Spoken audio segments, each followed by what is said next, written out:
Get into today's topic here. We'll discuss this for about 10 to 15 minutes, talking about quality at bats today. And I think this is we were going to talk about this a few months ago, and we're finally getting a chance to discuss this now. And being that you are in a position where you want your hitters, softball level, SEC level, University of South Carolina, the Gamecocks, as it were, you want them to have those quality at bats. And I was watching, I thought of you actually the other day because I was on Instagram and I saw some hitting videos. Ketel Marte was one, and there was a video of Mike Trout and his swing when he was in high school. And you and I talked about this way back when, how the swing from when a player, baseball or softball, when they're in high school, fundamentally, mechanically, the way their body moves to when they move up levels, college, and then as it were with guys at the professional level, then their swing doesn't change all that much. So what does change? How do they get better? It's that they learn how to have those quality at bats. And I'm sure that's something that you teach now. Look, you look at some hitters and you say, I can't change too much. It's working for them fundamentally. The way their body moves, they can only do certain things or they can maybe do more.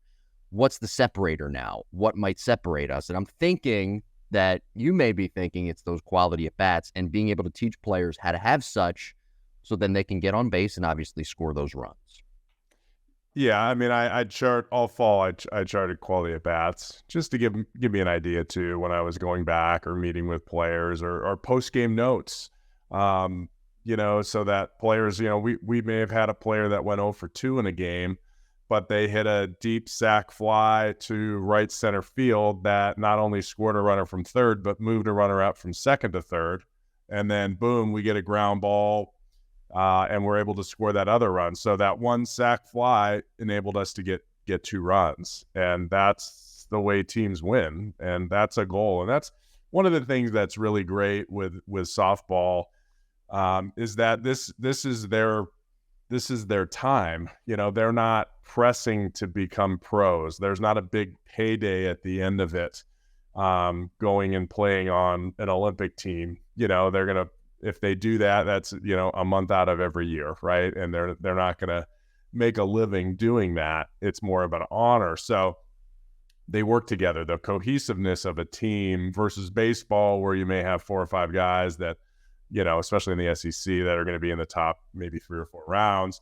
Those guys got extra pressure on themselves. They're trying to do things to make their stock rise so that they get paid, right, in a couple months. So the quality at bats is massive for us in scoring runs. And it could be as simple as what I just said, a sacrifice fly. I mean, one sticks out. One of our players, it was late in our Garnet and Black series, and that was the situation.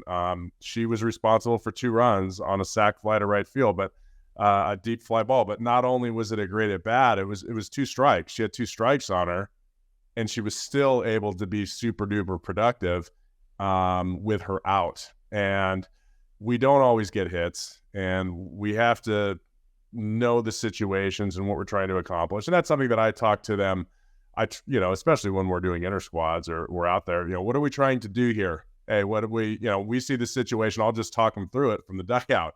What's the situation here? What are we trying to do with the bat here? What's our job? I don't want to have to tell you everything. If you want to put a bun down because the first baseman's playing back, do it. Like have that kind of gamesmanship. So teaching them to learn the game on their own is, I think, really important as well. But it's just, everybody is different in what I'm trying to preach. Some players need to be way more aggressive. Some players need to get deeper into counts. Some players need to work rhythm and timing. And kind of all of that goes into, a fall season. That's what we're working on. We're not concerned really with stats. People are trying to earn positions and whatnot, but it's really about learning the game and manufacturing runs. And what kind of team do we have? Do we have a team that can sit back and hope for a walk and then hit a ball out of the park? Or are we a team that we need to kind of get infielders moving on hit and runs to create holes because maybe we don't have a ton of over the fence power? So, trying to learn that and figure out what's the best way for us to put up, 6 to 8 runs a game. That's the goal, right? That's what we're trying to accomplish. And some days the wind's blowing out and some days it's not. And we got to figure out how to be successful on both those different scenarios.